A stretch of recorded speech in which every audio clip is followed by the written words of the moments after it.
Welcome back and happy Book Talk Tuesday to you. Thanks for joining me. I was going to record this from school, but people came to install our TV in the library today, which they were not able to, but they were going to, and so I decided just to bring my books home.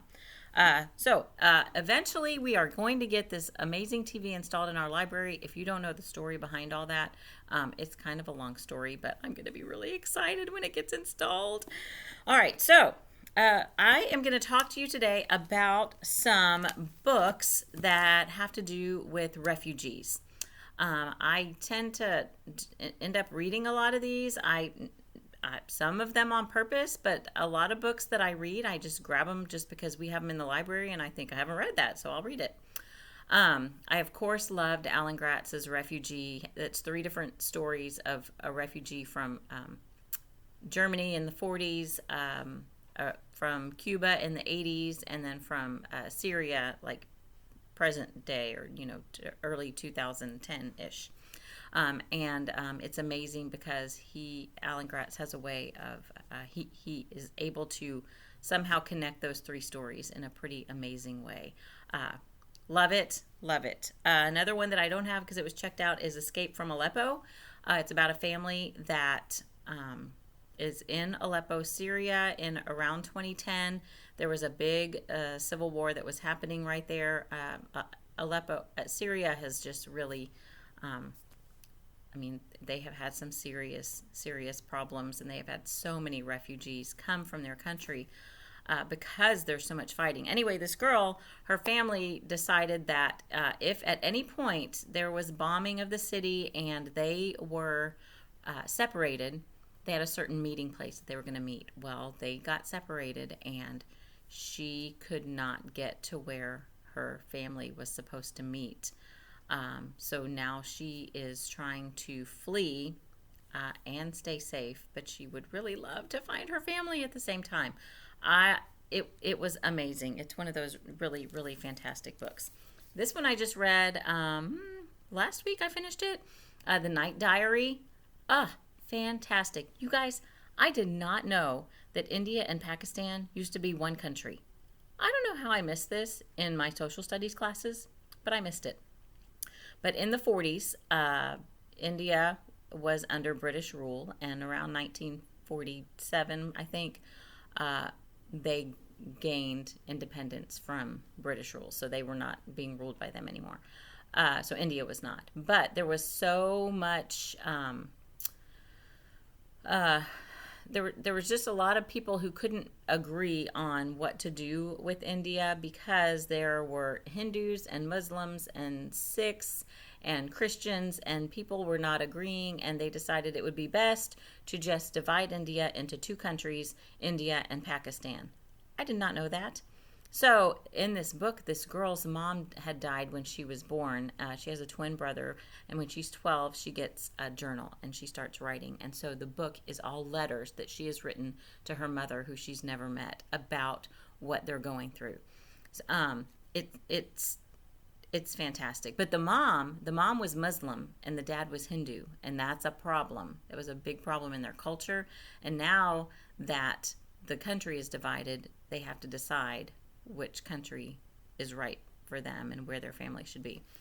So they are refugees as well. Fantastic. Skating with the Statue of Liberty is about a Jewish family who escaped the Nazi-occupied France in the 1940s, early 1940s.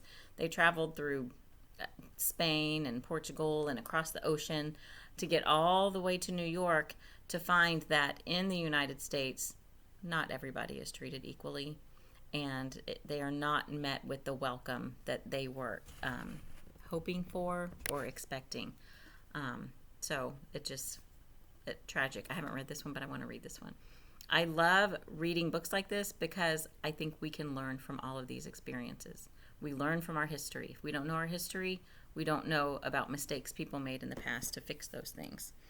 A House Without Walls is a new book this year. Gold sticker. It's from Junior Library Guild.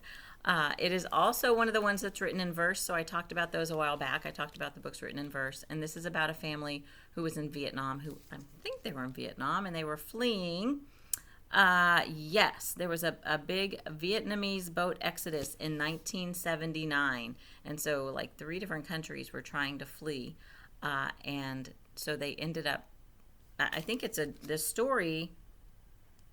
Well, it's just their story of their journey of where they were actually going to go and how they got to the point where they felt safe again. I just, people are fleeing their countries all the time, like every day. Today, people are fleeing their countries.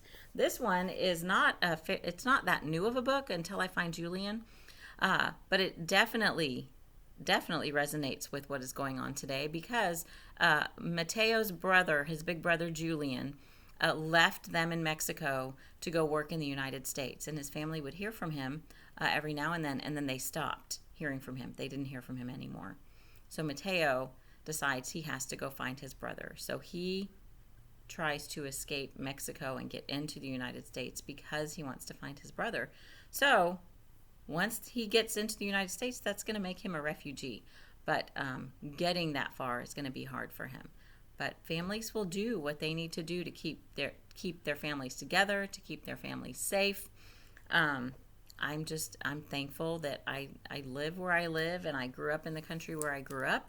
And I don't take those freedoms lightly. I think a lot of us sometimes just take for granted that we can go where we want and do what we want and go to whatever church we want and go to whatever schools we want.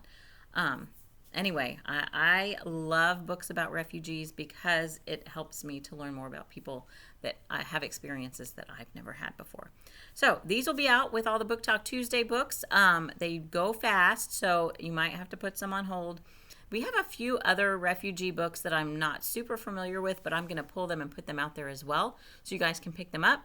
I hope that y'all have a great day. Oh, I forgot to tell you, our Love Your Library Month has 2 more weeks to go, and we have raised over $900 in library books. $900 in new books. I'm super excited. You guys have been so generous, and I just cannot tell you how grateful I am to everybody who has donated and purchased books.